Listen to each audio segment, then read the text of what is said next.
What's up, YouTube? It's Bussy, and here coming at you with a new deck tech this week. We're at Versus System Realms again, and I've been very excited to get this deck tech recorded for you guys. I've been really enthusiastic about building this deck for quite a few months now. First and foremost, huge shout out to the actual creator of this deck, Rolf Edwards III. Rolf, extremely cool deck. I still need to learn how to properly play with it though. Obviously, there isn't a lot of testing opportunities in the UK. We don't really have any player base, but I know that there are some players scattered around the UK. Hopefully, it would be nice if we'll be able to get together, preferably sooner rather than later, and being able to just have a game day or anything. Have a few beers, play a few games. It'll be super amazing. Anyway, in terms of this deck, we're talking I suppose it used to be called Modern Era versus System deck, where basically all the cards in play are from um, um, Marvel Team Up and above. I'm not quite sure what the qualifications were. Either way, what it doesn't have in it is Marvel Evolution, because everybody hates Marvel Evolution. To be fair, you can understand why you got cards like Vision, which I think is actually an absolute bomb of a card. You draw two cards for two resource points. Yeah, it's pretty OP. But come on, look at the artwork of that beast. Weapon X, Avengers, some relative teams as well. Anyway, we don't do Marvel Evolution in this deck, but we do Marvel Equipment and Age of Apocalypse, and we do Coming of Galactus. Special cards, and I am absolutely crazy about these cards, guys. Again, what you don't know is that for years I've been a huge collector of some of these small sets in Versus System, and there is quite a few videos in plan going into the close future in terms of involvement with those cards. I don't want to give anything else away, really. Let's just focus on today's deck here. So what we do here is actually sort of an unconventional deck, really, in my opinion, as you don't really focus on an entire team. You actually focus on a couple of characters that you're constantly trying to keep in game and buff them up, and through these characters make them basically a huge wall that none of your opponent's characters can hit through. If you can get to this point with this deck, you basically won the game, because there'll be nothing your opponent can do from that point onwards. Well, how can we do that? First and foremost, we need to be able to make our creatures permanently stronger, and we are going to be using +1/+1 counters, which I think is an absolutely amazing mechanic in most card games, as you know. And also, what else we're gonna be heavily relying on Radioactive Man to basically disallow our opponent to play plot twists, and through that, obviously, cripple quite a few decks. But the hard part is obviously sort of trying to protect Radioactive Man, of course. So I'm going to follow the usual curve. We're going to look at the characters, look at the equipment, some of the locations, and the plot twists as well. But in terms of how to play the deck the most efficient way, I'm not the right person to get to yet. Like I said, I still need to get some practice in with this deck, but I just absolutely love it. All the cards that are in there, they have been, a lot of them have been like all-time favorites of mine, and I'm just really happy to finally have found a home for them. And I'm not ashamed to say the least that this deck has been that deck. Normally, I like to have my own twists in decks and whatnot, but if you ever net deck a deck, make sure you first net deck it, play a few rounds with it, and then start to apply your own sort of gameplay to the deck, because otherwise you don't know what works for you, what doesn't work for you, what the deck is generally trying to do. So if you ever want to take an advice from me, is if you net deck, try it out as it is, obviously on the source where you get it from, and then once you actually understand what you're doing with the deck, start tweaking with it. Without any further ado, let's get into the, I suppose, sort of, let's call it uh, Ironman Cap zombie wall deck. I don't know. Ralph, let me know what the name of this deck is, and then I'll make sure that I'll change the title of this video for it as well. All right, so let's jump into it. Of course, for this we are celebrating the release of Marvel Legends with this lovely game map that where we have Wolverine on. And starting with the one drops, we don't have a lot. We do run four Green Goblin's Insanity Unleashed. Um, it's obviously it's a hidden character. It comes down to our hidden zone, and what we're really trying to do with this is obviously stun Green Goblin, put a +1/+1 counter on another target character. So already we are starting to ramp our dudes with the +1/+1 counters with Green Goblin. It's not a huge engine to the game, at least as far as I've noticed with the cards. But what I would say is always nice to be able to, if nothing else, obviously you can stun him in the hidden zone if none of our other characters get stunned, which hopefully they aren't. So every turn we get a reliable +1/+1 counter feed coming in from Green Goblin. And then our first caps are the two drops from Marvel Universe, the hidden, Secret Avenger. Sorry, again a hidden character. 3/2 for 2 is not too bad for a hidden character. He's reservist as well, which can be useful. And when he enters play, you rally for a character. If you're successful, put a +1/+1 counter on each character you control, which is super good. That's exactly what we are looking to do with every single one of our cheaper characters, to be able to constantly feed the +1/+1 counters to make our caps obviously strong. And then our 3 drop is a full playset of the Radioactive Man, the one and only Marvel Universe print. 5/4 for 3. And at the start of your recruit step, put a +1/+1 counter on Radioactive Man. So every turn he gets stronger if left unchecked, which we are really hoping to achieve with this deck, of course. Making sure that he's unchecked by the opponent, sort of take his attention away with our other characters that we're trying to make larger and larger. And then the second ability he's got, Plot Twist. Your opponent wants to play cost 1 more for each +1/+1 counter on Radioactive Man while he's ready. So two things we're trying to do. We want him to first and foremost stay in the game, and second of all, he needs to stay ready as well. If we can't do any of these things, then we're basically allowing our opponents to have access to their plot twists, which can be an issue for any deck, obviously. So definitely, if there is one character you're trying to keep alive, it's Radioactive Man. And don't forget, in the old school versus system, you don't actually get a +1/+1 counter if you power up. You only get a +1/+1 till the end of turn, so we can't rely on trying to buff him with additional copies.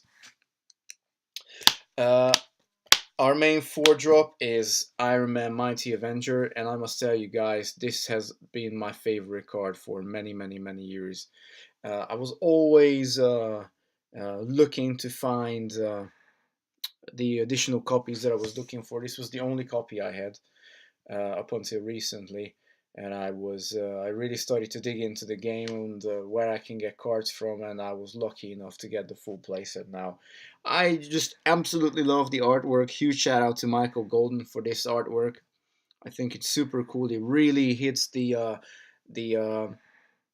the spot for me with how the imagery of Iron Man is depicted here on this specific illustration.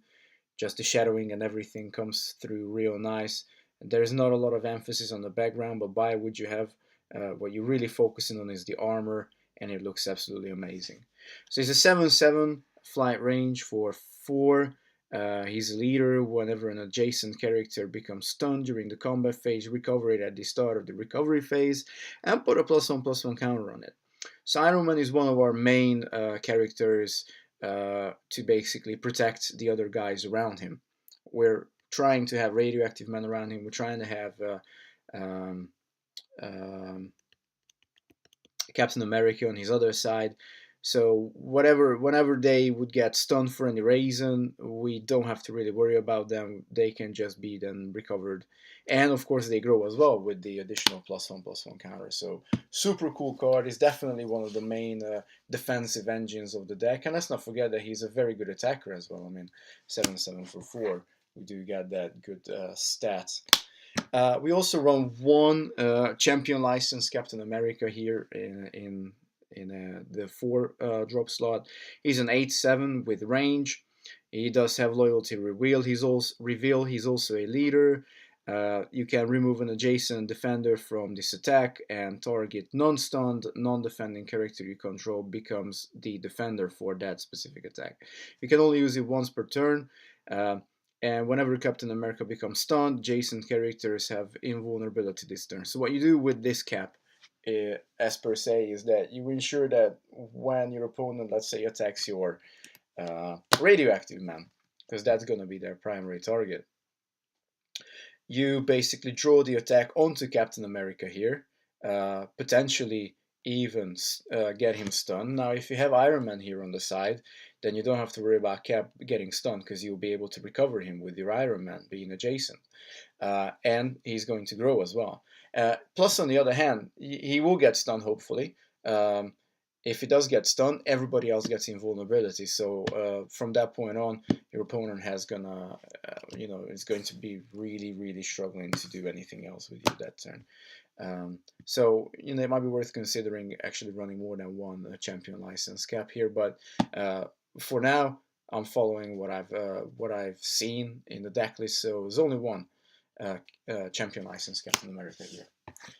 Then going into our first Age of Apocalypse cards, we have 4 copies, the full playset of Colonel America. He's a 5-drop 9/9 with range. He's a zombie. Really cool looking card, in my opinion.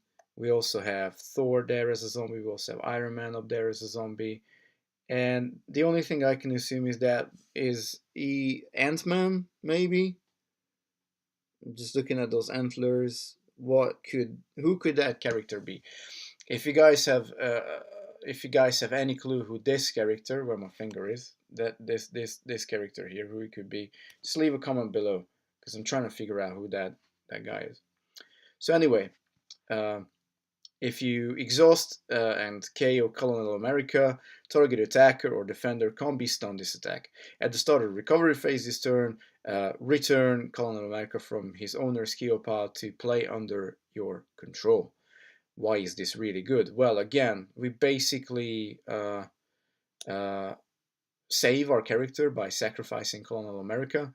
He's also an Avenger, which could be sometimes relevant if you're trying to have a team attack or anything like that. Most of our guys are Shield and Avengers, which can be relevant in some cases. He's not a Captain America, so you can't use him to power up your Captain Americas, unfortunately. But he's still very strong. He gives you a reliable character every turn to save somebody else. Save your Radioactive Man, save your Iron Man, save your Captain America. Doesn't really matter. You get him back at the recovery phase every turn. So that is very useful. Very, very good, strong card in my opinion. Then for our 6-drop slots, we have 4 Living Legend Captain America. 13/13 range, very strong again. Avengers, Invaders, characteristics. If another Avengers or Invaders character you control would become stunned, instead you may exhaust Captain America. So again, if of course you are able to then restand Captain America, you can carry on doing this over and over. So again, Cap comes in, you're basically able to really protect your Iron Man, really protect maybe your Radioactive Man if you want to, with Cap. So again, what we're really just doing is we're ensuring that our characters are never really KO'd if we can get around it through our opponent attacking, giving them invulnerability, being able to restand them in the recovery phase, etc., etc.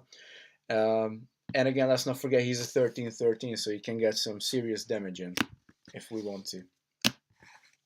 Last not but least, our final character is the 7-drop Marvel Universe Iron Man, director of Shield. He's a 16-15 flyer range, um, and when he comes into play, you basically get to search your deck for an equipment card which costs 1 or less and put it into play equipped to Iron Man, and he can acquire uh, any number of equipment as well. Um, so generally, he's pretty good in terms of giving us potentially an additional resource point. We're not really going to use that additional resource point. The equipment we run, they're all zero cost, but it's still nice to be able to run him out and then be able to attach one of the equipment to him. And again, I must say, artwork I think is super amazing. I'm not too fussed about the background, but I certainly think that another lovely illustration there. This time from AD Grandi, so nice one. And that's it basically for characters.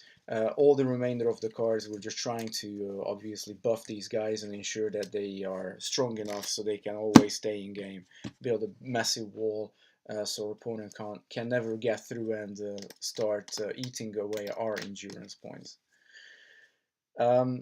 So let's start with the Extremis upgrade. We got 4 copies of Extremis upgrade. This is here for Iron Man equipped only. Of course, we do have a very specific way how we can get around that, which I'm going to get to when we get to plot twists. Basically, Extremis upgrade, 0 cost equipment. If equipped character would become stunned, instead you make KO Extremis upgrade. If you do exhaust equipped character. A cool little thing, if we have no access or we already run out our options, we're taking away the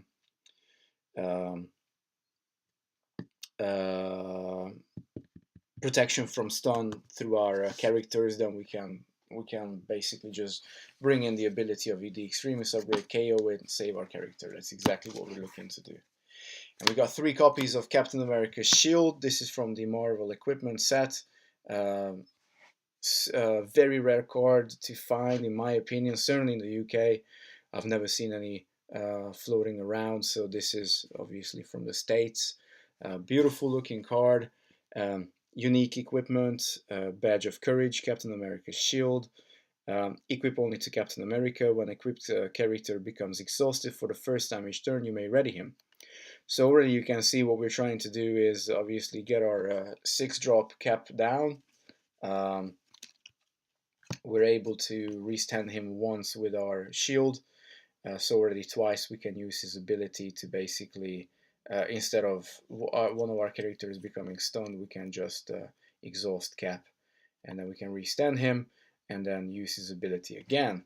So that's very good in terms of allowing us to yet again draw another defensive line for our characters in play. That's it for equipment. So like I said, there isn't many, but the ones we use are very important for our gameplay to protect our guys. In terms of locations, we have 3 copies of Stark Armory. Again, another +1/+1 counter generator, really. Every beginning of every combat phase, we put a tech counter on Stark Armory, which basically equates to a +1/+1 counter. And if we exhaust it, we can remove X tech counters off this location and put X +1/+1 counters on target Iron Man. And vice versa, we can remove X +1/+1 counters from an Iron Man we control and put X tech counters back on Stark Armory.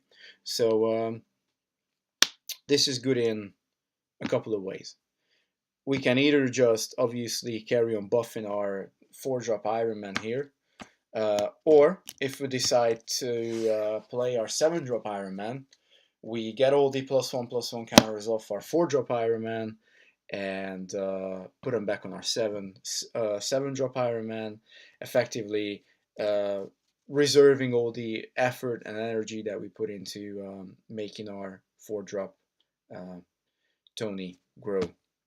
So we got 3 copies here. Obviously, being a 3-drop, you gotta wait a few turns before you play it, but should be on curve perfectly to be flipped when we get our 4-drop Iron Man into play.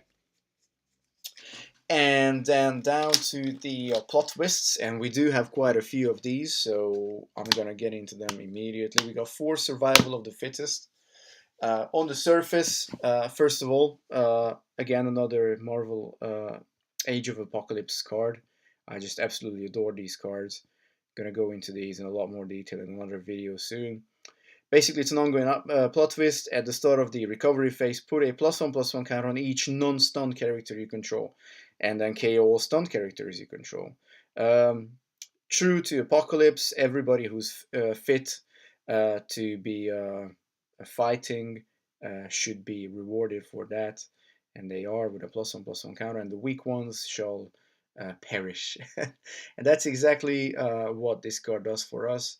Hopefully we can get it down to play very soon in the game. It's also a 1-cost card, so we can flip it almost immediately into the game. And it's perfect for what we are trying to do. We are trying to prevent our guys from being obviously KO'd. Uh, and we can stack the resolution of our cards, so we can choose to first use the ability of the cards that help us to restand our characters at the start of the recovery phase, then trigger survival of the fittest and allow us to buff them all up, hopefully. So very main card, very useful, perfect for this deck, absolutely perfect. Then we got a full playset, no, sorry, we got 3 copies of Marvel Zombies. It does something very similar to our Colonel America does. Basically, when it comes into play, you choose a character you control, let it be Ironman Cap or Radioactive Man, or even Green Goblin if you really have to, but I'm not too sure that you would choose him. And that character gains the version Zombie. And you can KO or stun a character you control, and you can recover target stunned zombie character. Use only during your turn and only during the recovery phase. Twofold good. First of all, we have 4 zombies already in the deck in the form of Colonel America. So at any point in time, we can, let's say, choose to KO our Green Goblin, and we can recover our Colonel America with Marvel Zombies in play. Or, of course, when we play Marvel Zombies, let's say we named Iron Man as a zombie, so we can at any point decide to KO a card that we uh, value less than the Iron Man, for example, and we can recover um, our Iron Man to be able to keep him in play. So again, really good card. It was fairly difficult to find the full playset originally, and then a lot of kind people sort of reappeared or appeared in the Facebook groups to basically allow me the opportunity to get my deck complete. So lovely jubbly for that. Then we got 4 copies of Charging Star, which really is in here to help to keep our caps in play. Gives our target Captain America +4 defense and negate all other effects targeting him. The second ability is very, very, very important here. I mean, it's nice to get +4 defense. I can totally get behind that. Very good to have. This is a full-on defensive card. Being able to negate all other effects targeting our Captain America is super important with this card. We have a possibility to name any of our characters Captain America with the plot twist carrying the torch, which we run 3 copies of. When you bring carrying the torch into play, you choose a character you control with cost 3 or more, and remove a character card from your KO pile from the game. And the character we chose will gain the name of the card that we remove from play. So basically, with carrying the torch in play, We can name our Iron Mans to be Captain America. We can name our Radioactive Mans to be Captain America. We can name our Colonel Americas to be Captain America. And basically, if we have Carrying the Torch in play, we can use Charging Star for, of course, any of our characters that we named or are named or are already a Captain America by default. And negating all any other effects targeting our Captain America is super cool. In effect, Charging Star with the combination of Carrying the Torch becomes a counter spell, basically, that negates any other effects. And don't forget that negating the effect does mean that our opponent has still played the activation cost for whatever effect they are using against us. Uh, so it's not like they are able to restand it. All that happens is the effect gets negated. Don't forget, in old school versus system, we do have a stack, which is very important to remember. We don't really have a stack with 2 PCG, which well, if it would, the gameplay would be very different, of course, for that game. So this is why Carrying the Torch comes in, and I've shown this card actually above curve, because we do still have 4 2-drops of Speedball is Dead. Speedball is Dead is primarily here to protect our Radioactive Man. Radioactive Man is a Sinister Syndicate character, and so is our 1-drop Green Goblin. So we can use Speedball is Dead on both of these guys.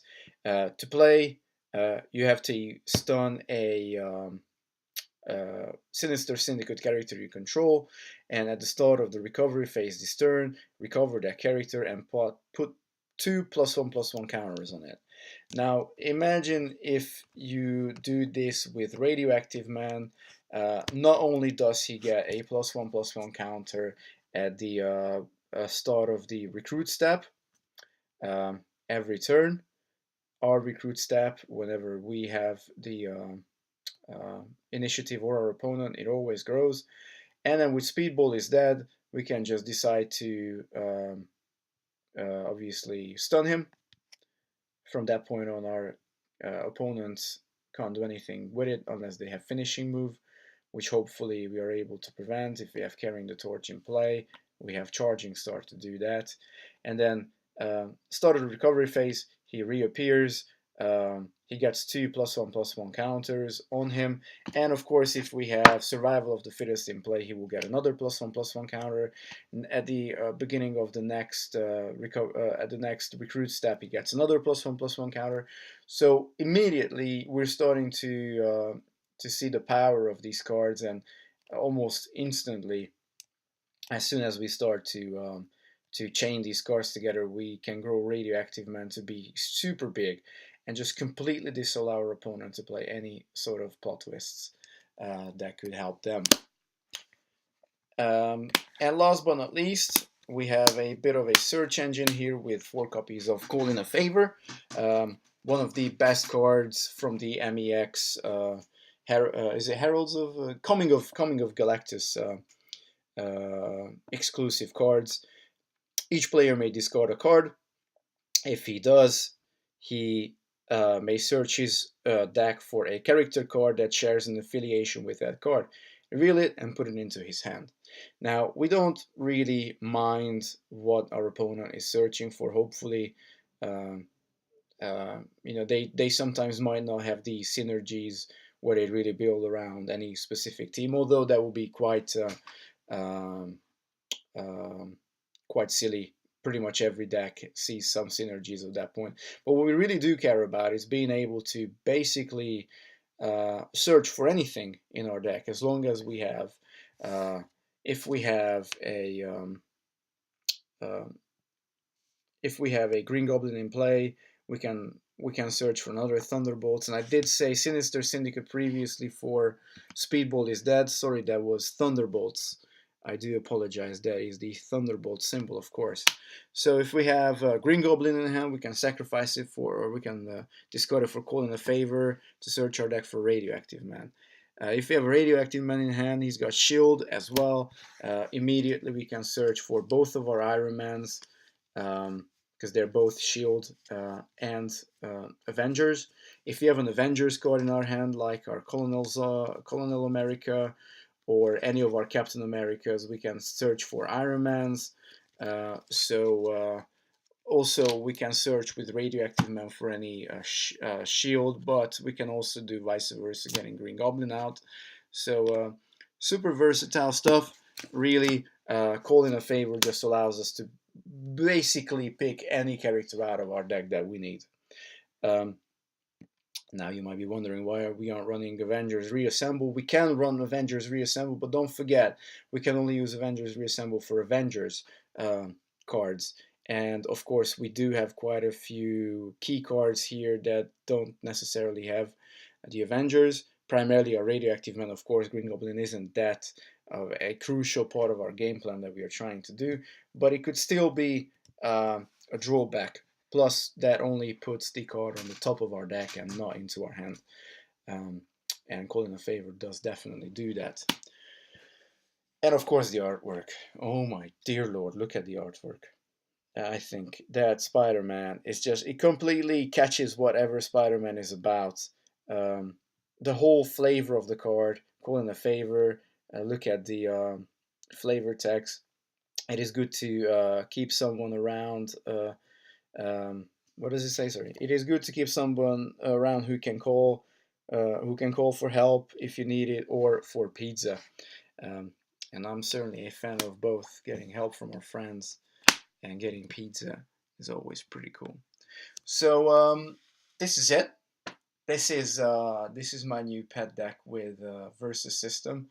Uh, Again, as I said, if there's anybody of you in the UK who would like to get together on a Friday evening or during a Saturday day, hopefully we could organize something, get a few of us together, start playing with these amazing cards. That would be amazing.